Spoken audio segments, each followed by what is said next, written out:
ஓம் சாய்ராம். நல்லது நினைப்போம், நல்லது நடக்கும். ஸ்ரீ சாய்நாத ஸ்தவன மஞ்சரி. ஸ்ரீ கணேசாய நமக. எல்லாவற்றிற்கும் ஆதாரமானவனே, மயூரேச்சவரா, எல்லாவற்றிற்கும் சாட்சியாக விளங்குபவனே, கௌரியின் புதல்வனே, எண்ணங்களுக்கெல்லாம் அப்பாற்பட்டவனே, பெருத்த வயிறுடையவனே, ஸ்ரீ கணபதியே என்னை காத்தருள்வீர். நீ எல்லா பூதகணங்களுக்கும் முதல்வன், தலைவன். எனவே கணேசன் என அழைக்கப்படுகிறாய்.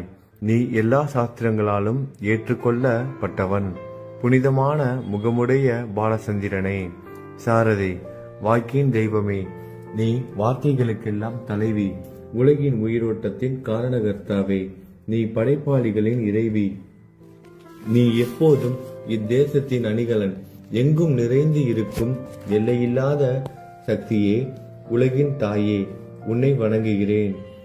பூரண முழுமையான பரபிரம்மே, மகான்களுக்கு பிரியமானவனே, பண்டரிநாதன் உருவில் வெளிப்பட்ட அவதாரமே, நீ அன்பு கடவுள், எல்லையற்ற கருணையுள்ளம் கொண்டவனே, பாண்டுரங்கா நரஹரி. பொம்மலாட்டக்காரன் தன் கையிலுள்ள கயிற்றால் பொம்மைகளை ஆட்டுவிப்பது போல் பிரபஞ்சம் எங்கும் நிறைந்து நின்று உலகை ஆட்டுவிக்கும் ஒரு பொம்மலாட்டக்காரன். உன் மெய்ப்பொருளை உய்த்துணர அறிவியல் ஏடுகளும் புனித நூல்களும் இன்னமும் முயன்று கொண்டுதான் இருக்கின்றன. மெத்த படித்தவர்களுக்கு நீ வெளிப்பட்டதே இல்லை. சக்கரபாணியே, அத்தகைய அறிவற்றவர்கள் வெறும் வார்த்தை ஜாலங்களிலேதான் சிக்குண்டவர்கள். மகான்கள் மட்டுமே உன்னை உணர்வார்கள். மற்றவர்கள் குழப்பமடைந்து உள்ளார்கள். உனக்கு பக்தியோடு கூடிய சாஷ்டாங்க நமஸ்காரத்தை செய்கிறேன். 5 முகங்கள் கொண்ட சந்திரனே, மனித மண்டை ஓடுகளாலான மாலை அணிந்தவனே, நீலகண்டனே, திகம்பர ஓங்கார வடிவானவனே, பசுபதியே, எல்லா நேரங்களிலும் எவருடைய உதடுகள் உன் பெயரை உச்சரிக்கிறதோ அவர்களது உலகியல் துன்பங்கள் உடனடியாக நீங்கிவிடும்.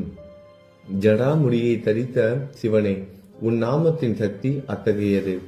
உன் பாதங்களை வணங்கி நான் சாயி புகழை கூறும் இந்த துதியை எழுதுகிறேன்.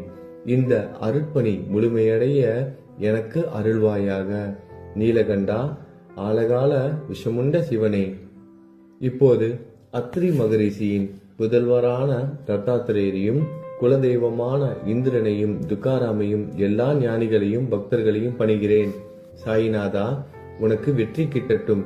பாவிகளை கடைத்தேற்றும் கருணை உள்ளவரே, உங்கள் பாதங்களில் என் தலையை வைத்து இருத்தி வேண்டுகிறேன். உன் பாதுகாப்பை எனக்கு அருள்வாய். நீ முழுமையான பரபிரம்மம், ஆனந்தத்தின் இருப்பிடம். நீயே விஷ்ணு, மனிதர்களுள் தலை சிறந்தவர். மன்மதனை எரித்த உமையொரு பாகனும் நீயே. நீ மனித வடிவில் தோன்றிய இறைவன், அறிவு என்னும் ஆகாயத்து சூரியன். நீ கருணை கடல், நீ பிறவி பிணிக்கு ஒரு அருமருந்து. நீ ஏழைகளுக்கும் கீழ்த்தட்டு மக்களுக்கும் விரும்பியதை கொடுக்கும் சிந்தாமணிக்கல். நீ உன் பக்தர்களை பரிசுத்தப்படுத்தும் தெய்வம். உலக வாழ்க்கை என்னும் சம்சார கடலில் மூழ்குபவர்களை காப்பாற்றும் ஓடம். நீ அஞ்சுபவர்களின் புகலிடம். நீ இந்த பிரபஞ்சம் தோன்ற முதற் காரணமான பரிசுத்த பேரின்ப பேருணர்வு சைதன்யம்.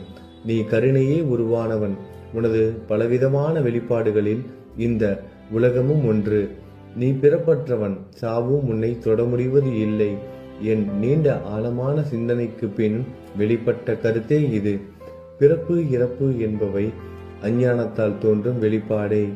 மகாராஜா, நீங்கள் இறப்பும் பிறப்பும் மற்ற சுதந்திர பறவை. தண்ணீர் நீரூற்றாக தோன்றினால் அதன் ஆதாரம் அங்கு இருப்பதாக அர்த்தமா? ஏற்கனவே அங்கு அது நிரம்பி இருந்தது. பூமியின் உள்ளே இருந்தது, ஊற்றாக வெளியே வந்தது, அவ்வளவுதான். மணற்படுகையில் நீர் ஊற்றாக வெளிப்பட்டதும் அது நீரோடை என்ற பெயர் பெற்றது. அதன் சரியான பெயர் ஊற்று. தண்ணீர் இல்லாவிட்டால் அது வெறும் மணற்படுகையே. அந்த மணற்படுகையில் தண்ணீர் ஊற்றாக வந்தாலும் அல்லது வற்றி போனாலும் தண்ணீருக்கு அதனால் ஒன்றும் ஆவது இல்லை. ஏனென்றால் தண்ணீர் அந்த மணற்படுகைக்கு எந்த விதமான முக்கியத்துவமும் கொடுப்பது இல்லை. ஆனால் அறியாமையால் மணற்படுகையோ நீர் நிரம்பி இருந்தால் அது பெருமைப்பட்டு கொள்கிறது. ஆகையால் நீர் வற்றியவுடனே அது மிகவும் மனவருத்தம் அடைகிறது. இந்த மனித உடலும் ஒரு விதத்தில் அந்த மணற்படுகை போன்றதே. புனித பேரின்ப நிலையை அந்த நீரூற்றின் தூய தண்ணீருக்கு ஒப்பிடலாம். இம்மாதிரி எண்ணற்ற மணற்படுகைகளை மனித உடல்கள் இருந்த போதிலும் அவற்றில் உள்ள நீர் பேருணர்வு எனப்படும் சைதன்யம் மட்டும் மாறுபடுவதே இல்லை.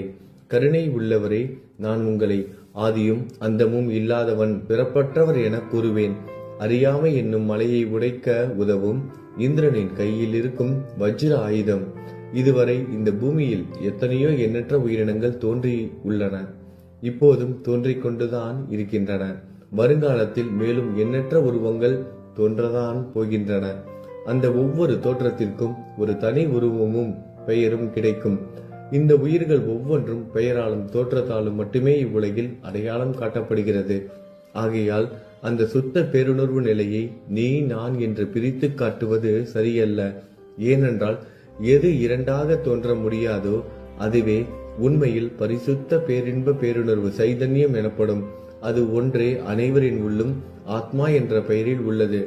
மேலும் உண்மையை சொல்வதானால் அந்த ஒரே ஒரு சுத்த பேரின்ப பேருணர்வு நிலைதான் உலகம் முழுவதும் வியாபித்து இருக்கிறது. அப்படி இருக்கையில் நீ நான் என்ற வேற்றுமைகள் எவ்வாறு இருக்க முடியும்? நீருண்ட மேகத்தில் உள்ள நீரின் தன்மை உலகெங்கிலும் ஒன்றே.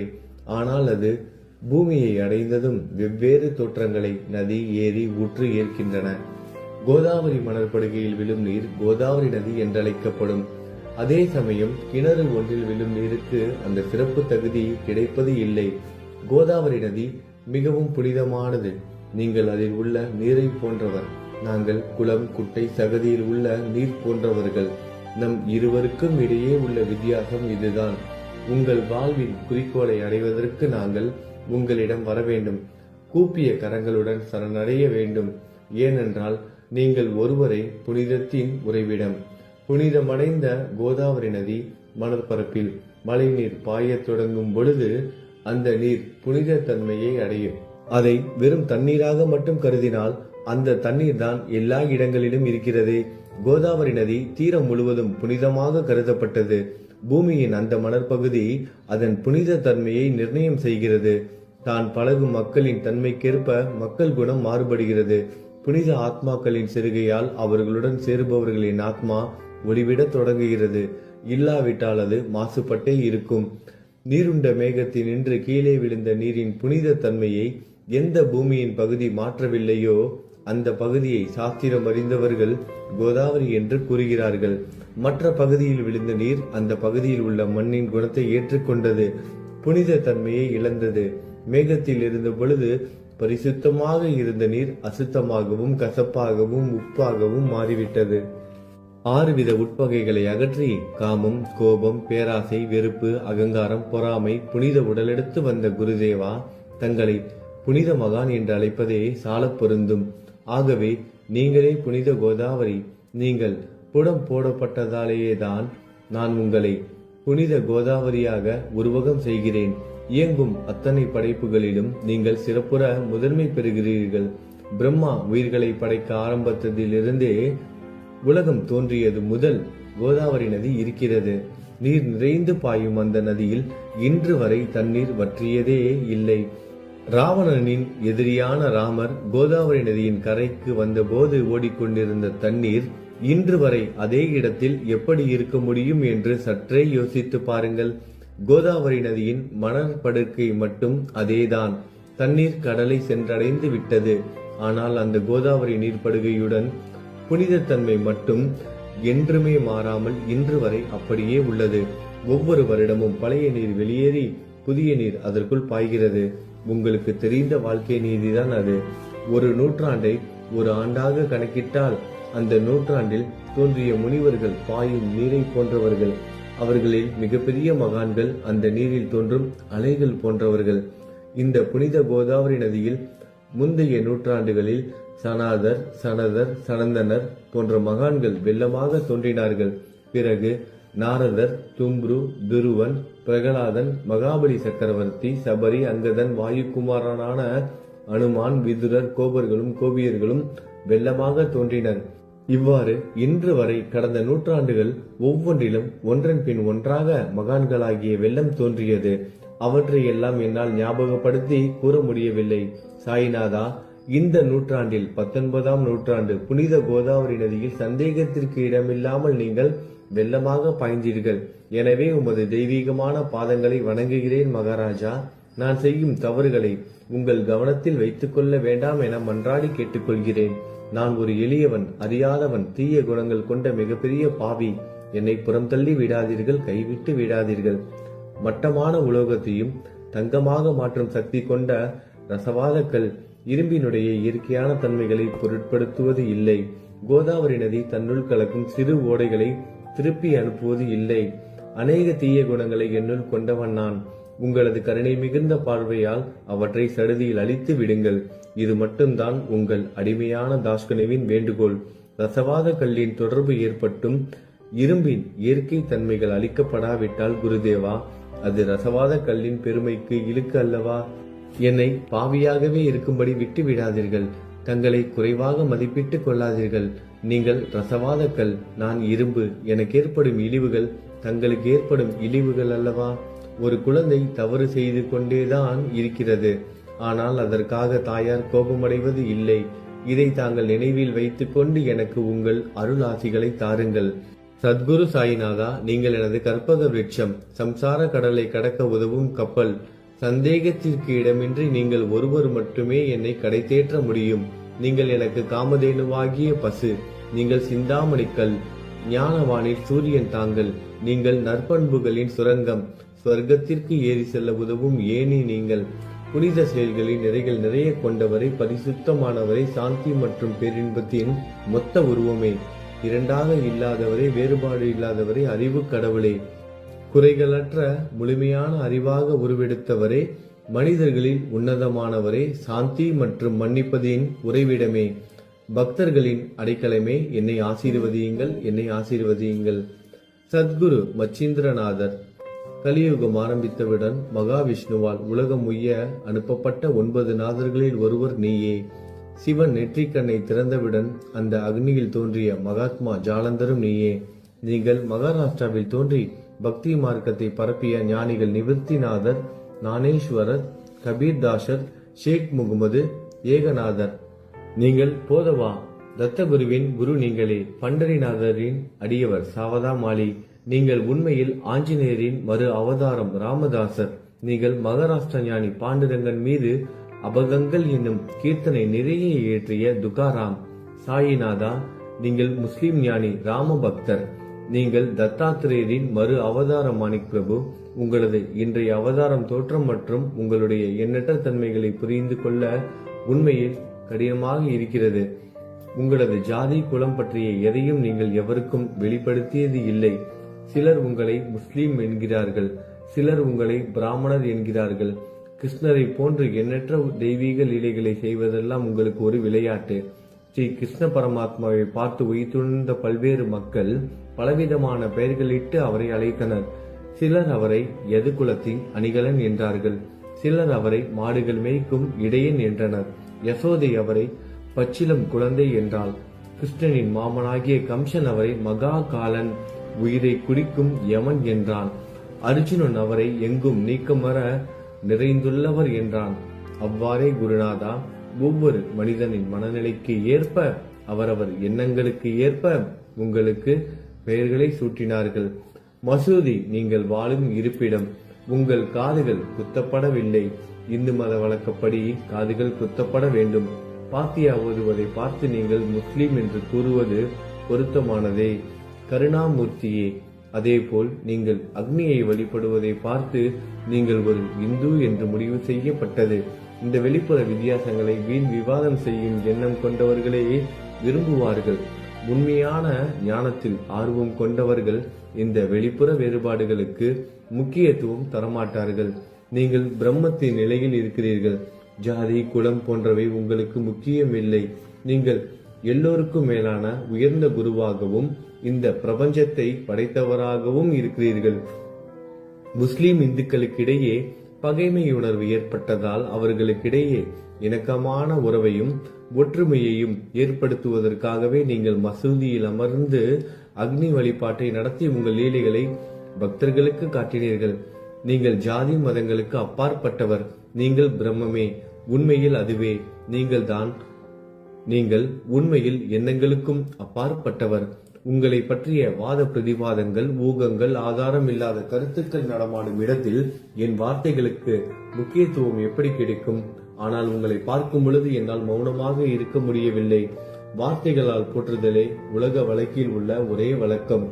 ஆகையினால் உங்கள் அருளாசியுடன் வார்த்தைகளால் எப்படியெல்லாம் போற்ற முடியுமோ அவ்வண்ணமே போற்றி புகழ்கிறேன். கடவுளின் நிலையை விட மகான்களின் நிலை வேறுபட்டு மிக உயர்ந்ததாகவும் இருக்கும்.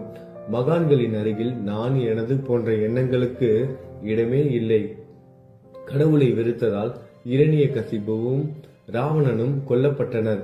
மகான்கள் கைகளால் இத்தகைய துர்சம்பவங்கள் ஏற்பட்டதே இல்லை. அரசன் கோபிசந்தன் முனிவர் ஜாலந்தரை சாணக்குவியலுக்குள் புதைத்தான். ஆனால் அந்த நிலையிலும் அரசரின் அந்த செயலுக்காக அந்த முனிவர் வருத்தப்படவே இல்லை. அரசரின் அந்த செயலுக்கு நேர்மாறாக அந்த அரசனை சம்சார சூழலில் இருந்து விடுவித்து அவனை முக்தியடைய செய்தார். மகான்களின் சக்தி இப்படிப்பட்டதே. அவற்றை விவரித்து கூற முடியாது. மகான்கள் சூரியனை போன்றவர்கள். அவர்கள் கருணை ஒளிவிட்டு பிரகாசிக்க கூடியது. மகான்கள் சந்திரனை போல் இதயத்திற்கு ஆறுதல் கொடுப்பவர்கள். சந்திரனின் மேன்மையான ஒளிக்கதிர்கள் போல் அவர்களது அருள் ஒளி வீசும். மகான்கள் இதமளிக்கும் கஸ்தூரி போன்றவர்கள். அவர்கள் அருள் அதன் நறுமணம் போன்றது. மகான்கள் சாறு நிரம்பிய கரும்பு போன்றவர்கள். அவர்களின் அருள் அந்த கரும்பு சாற்றினை போல் இனிப்பானது. நிச்சயமாக மகான்கள் நல்லவர்களிடமும் தீயவர்களிடமும் ஒரே விதமாக நடந்து கொள்கின்றனர். அதற்கும் மேலாக பாவிகளிடம் அவர்கள் காட்டும் அன்பு அளவிட முடியாதது. கோதாவரி நதியில் அழுக்கடைந்த துணிகளை சுத்தம் செய்யப்பட வேண்டி வருகின்றன. சுத்தமான துணிகள் கோதாவரி நதியில் நின்று வெகு தூரத்தில் பெட்டியிலேயே தங்கிவிடுகின்றன. பெட்டியில் வைக்கப்பட்டிருந்த அந்த துணியும் ஒரே ஒரு முறை கோதாவரி மணற்படுகைக்கு நன்றாக துவைப்பதற்காக வந்ததுதான். இந்த ஊமையில் பெட்டிதான் வைகுண்டம், நீங்களே கோதாவரி. கோதாவரி நதிக்கரையே நம்பிக்கை. எல்லா உயிரினங்களும் துணிகள். 6 விதமான மன விகாரங்களே அவற்றை பற்றியுள்ள அழுக்கு. அவை காமம், கோபம், கஞ்சத்தனம், மதம், பொறாமை, மோகம் என்பவையே. தங்கள் பாதார விந்தங்களை வணங்குவதை கோதாவரியில் செய்யப்படும் புனித குளியல் எல்லா பாவங்களையும் மன அழுக்குகள் போக்கி சமத்தரே எங்களை சுத்தப்படுத்தும். சம்சார வாழ்க்கையில் உழலும் மக்களாகிய நாங்கள் மேலும் மேலும் பாவம் செய்கிறவர்களாக இருக்கிறோம். எனவே மகான்களின் தரிசனம் பெறுவதற்கு நாங்கள் தகுதியுடையவர்கள் ஆகிறோம். கோதாவரி நதியில் தண்ணீர் நிரம்பி உள்ளது. படித்துறையில் துவைப்பதற்காக துணிகள் வருகின்றன. அவை துவைக்கப்பட்டு சுத்தப்படுத்தப்படாவிட்டால் அது கோதாவரி நதிக்கல்லவா இலக்கை தேடி தரும். நீங்கள் அடர்ந்த இலைகளுடன் கூடிய நிழலையும் குளிர்ச்சியையும் தரும் மரம். உண்மையில் நாங்கள் வழிபோக்கர்கள். எங்களை 3 வித துக்கங்கள், இயற்கை இடர்பாடுகளால் வரும் துன்பங்கள், நமது உடலுக்கு வரும் நோய் நொடிகள், அஞ்ஞானத்தால் நிரம்பிவிடும் பாவ மூட்டை எனப்படுவையில் சுட்டரிக்கின்றன. கருணாமூர்த்தியே, அந்த சுட்டரிக்கும் 3 வித தாபங்களின் வெப்பத்திலிருந்து எங்களை காப்பாற்றும். தங்கள் அன்பு மிகுந்த கருணை என்னும் குளிர் நிழல் இந்த சம்சாரம் என்னும் வாழ்க்கை கடலை கடக்க உதவும் தன்மை கொண்டது. மரத்தின் அடியில் அமர்ந்தும் ஒருவன் சூரியனின் சுட்டரிக்கும் வெப்பத்தை உணர்ந்தால் அந்த மரத்தை நிழல் தரும் மரம் என்று கூற முடியுமா? பாருங்கள், உங்கள் அருளின்றி இந்த உலகில் நல்லது என்பது ஏற்படுவது இல்லை. எனவே தர்மத்தை நிலைநிறுத்துவதற்காக சேஷசாயி பாம்பு படுக்கையில் இருப்பவனே அர்ஜுனனுக்கு நண்பனாக, வழிகாட்டியாக மற்றும் ஆன்மீகவாதியாக மாறினார். சுக்ரீவனின் அன்பினாலேயே விபீடனன் அரசன் ராமனின் நட்பை பெற்றான். ஸ்ரீ ஹரியும் மகான்கள் மூலமாகத்தான் பெருமை பெற்றார். பிரம்மம் உருவமற்றது. எனவே வேதங்களால் அதை வர்ணிக்க முடியவில்லை.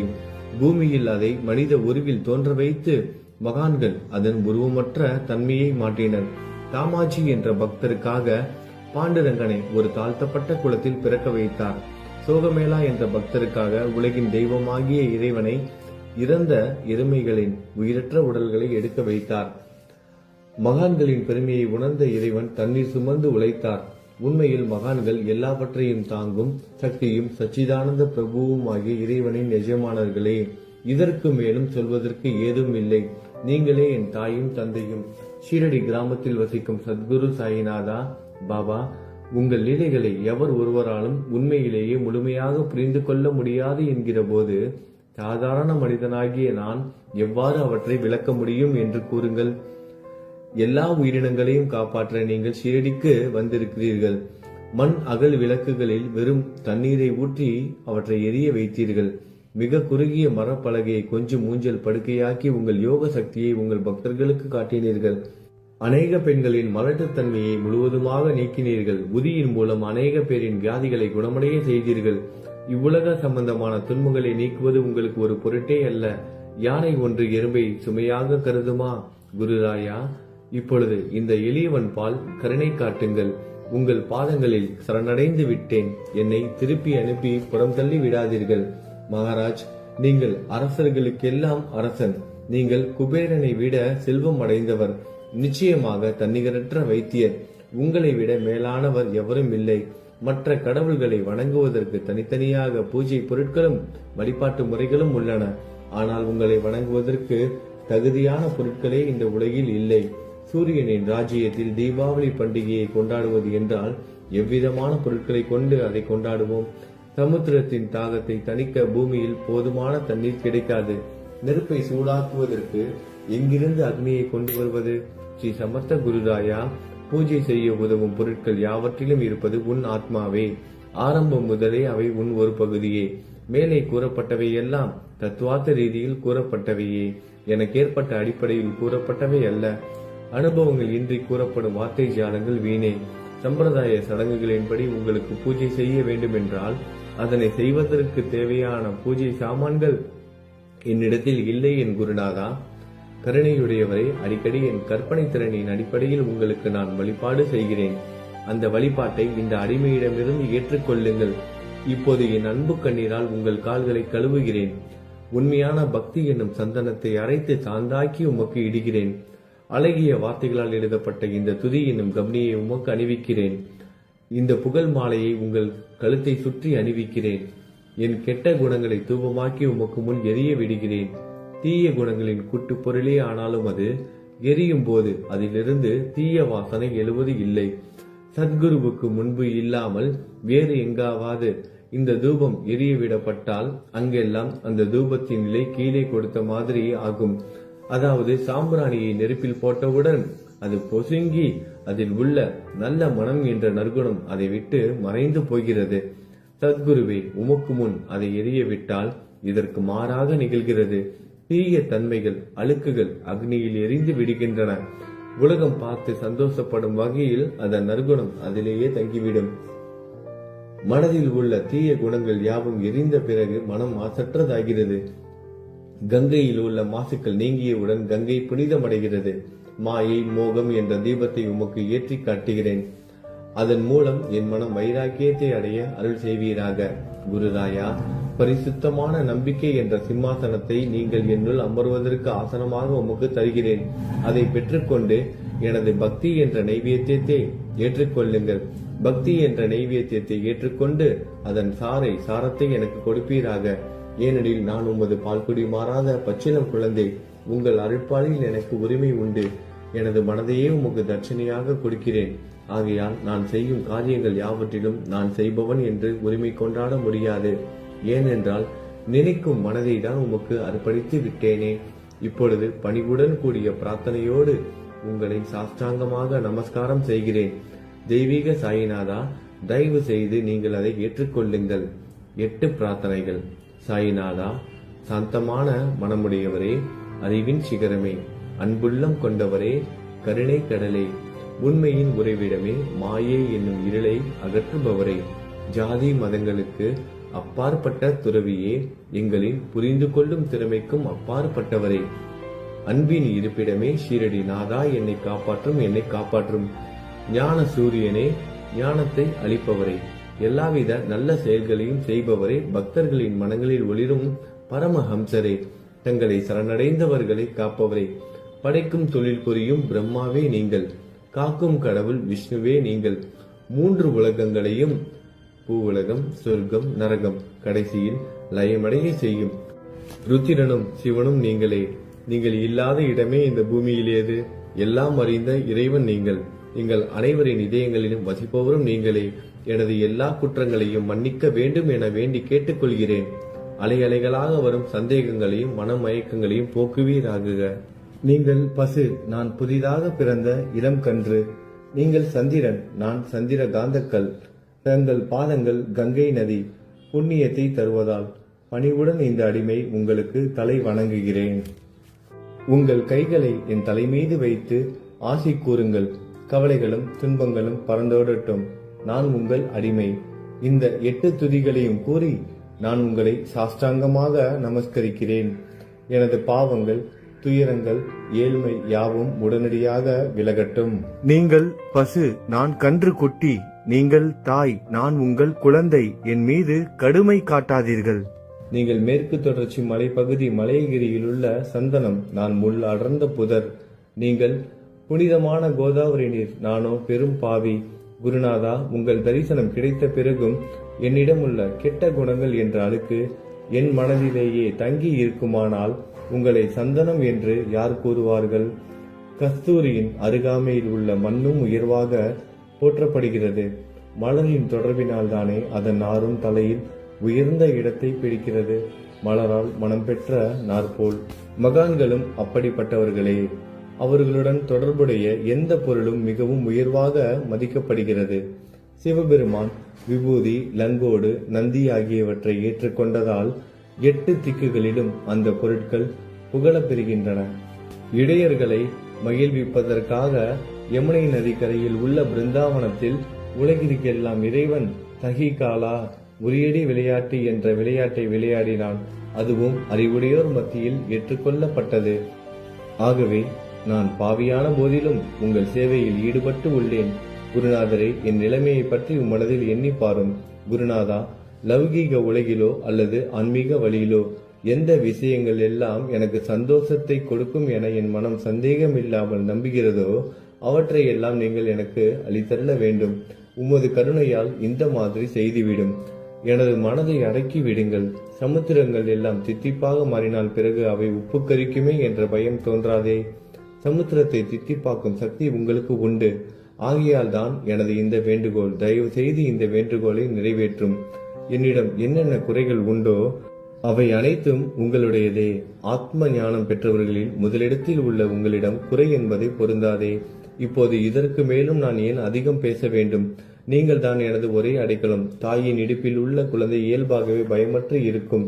மகாராஜ், இந்த துதியை எவரவர்கள் அன்புடன் படிக்கிறார்களோ அவர்கள் ஒவ்வொருவரின் ஆசைகளை தயவு செய்து நிறைவேற்றும்.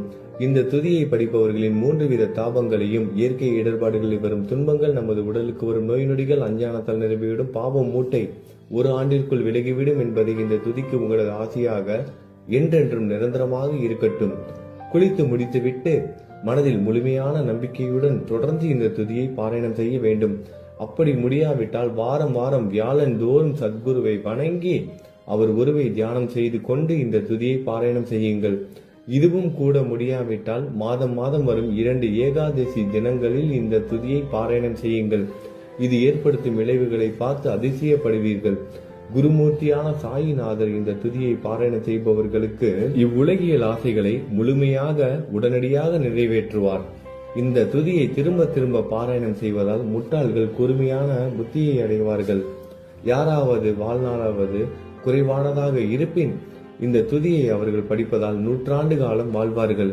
இந்த துதியை தொடர்ந்து பாராயணம் செய்து வந்தால் செல்வம் குறைவாக இருந்தால், ஏழையாக இருந்தால் செல்வத்தின் அதிபதி குபேரன் அவர்கள் வீட்டிற்கு வந்து தங்கி அவர்களுக்கு ஏவல் புரிவான். இது சத்தியம், இது சத்தியம், இது சத்தியம் என 3 முறை கூறுகிறேன்.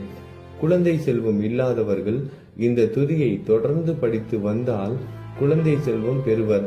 இந்த துதியை படிப்பவர்களின் வியாதிகள் எல்லா பக்கங்களிலும் பறந்தோடிவிடும். வியாதியை நின்று குணம் கிடைக்கும். இந்த துதியை திரும்ப திரும்ப படிப்பதால் பயம் மற்றும் கவலை மறைந்து போகும்.